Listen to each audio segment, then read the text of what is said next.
What if I told you that our most sacred scriptures, the books that billions of people live by, are actually incomplete? It's a pretty wild thought, right? But that's the core idea in the foreword to a text called The Goal of the Wise. And it doesn't just point out a problem, it claims to be the solution. So let's dive in. So the foreword kicks things off with this huge question. It asks us to imagine that every holy book, from the Bible to the Quran, is missing something absolutely crucial. And the reason isn't a flaw in the original message, but a problem with the technology of writing itself. It's a radical idea that kind of forces you to rethink a lot of religious history.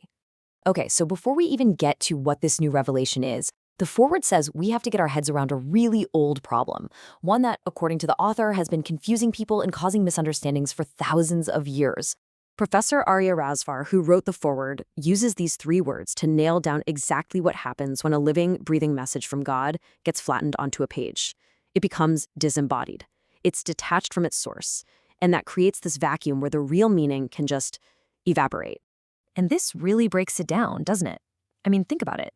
When you're talking to a friend face-to-face, you get their tone of voice, their hand gestures, the whole vibe.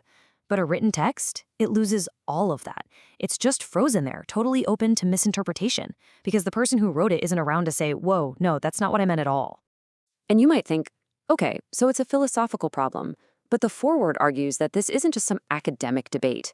This ambiguity, these incomplete words, have had some seriously tragic and very real consequences all through our history. This right here shows you just how high the stakes are. The foreword points out a crazy, heartbreaking irony. So many of history's bloodiest religious wars weren't fought between different religions. They were basically religious civil wars between people who believed in the exact same book, but were willing to kill each other over how to interpret it. I think this analogy is just perfect. It makes it so clear. Imagine a pharmacy packed with powerful medicines and their antidotes, but there's no pharmacist to tell you what to take. Or a school library filled with amazing books, but no teachers. We have these incredible scriptures, but without that living guide, we risk poisoning ourselves with them instead of finding wisdom. So, if the problem is a book without a teacher, what's the solution? Well, it's pretty obvious, right? A book with a teacher. And that is exactly what the foreword presents next. It offers up the goal of the wise as the answer to this ancient dilemma. And I mean, the ambition is right there in the title. Gaia is an Arabic word that means the ultimate purpose, the final goal. The big why are we here question every single religion and philosophy has tried to answer. This book is basically being presented as the answer. Now, this is a really crucial point. The foreword explains this book isn't trying to cancel or erase past scriptures. Far from it. It's meant to be a continuation, and maybe more importantly, a clarification. It's here to correct the distortions that have crept in over the centuries and bring those ancient truths into our modern world. But that begs a huge question, right? How can any single book claim it has the authority to clarify all the others? And this brings us to the foreword's boldest, most audacious claim. And it all hinges on a living, breathing connection to the divine. This is the absolute heart of it. Unlike every other sacred text we have where the prophets and messengers are long gone, the claim here is that the authority behind this book is alive. And not just alive, but accessible to us right now. The foreword then names these three figures as the source of that authority.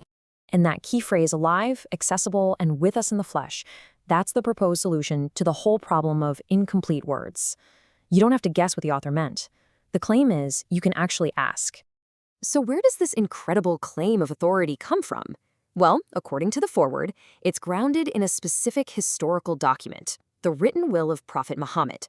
And the promise attached to that will is just immense, that whoever follows it shall never lead you astray. And the text really highlights just how unique this is. It says that, yeah, there have been plenty of people over the centuries claiming to be a messiah or a Mahdi, but no one for more than 1,000 years has apparently come forward with this specific, prophesized will as the proof of their authority.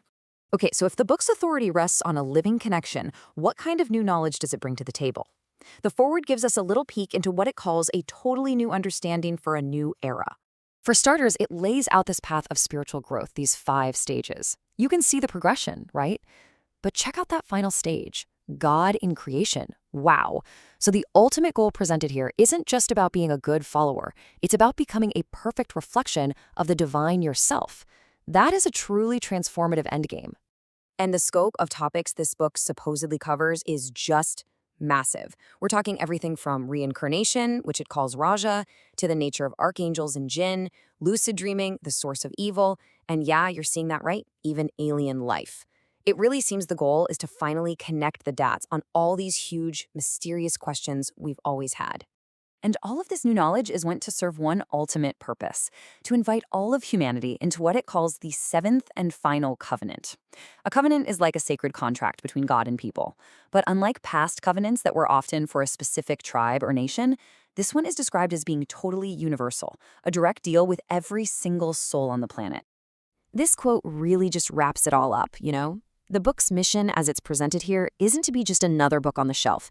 It's supposed to be a complete reset, a divine renewal that brings clarity and kicks off a whole new kind of relationship with God.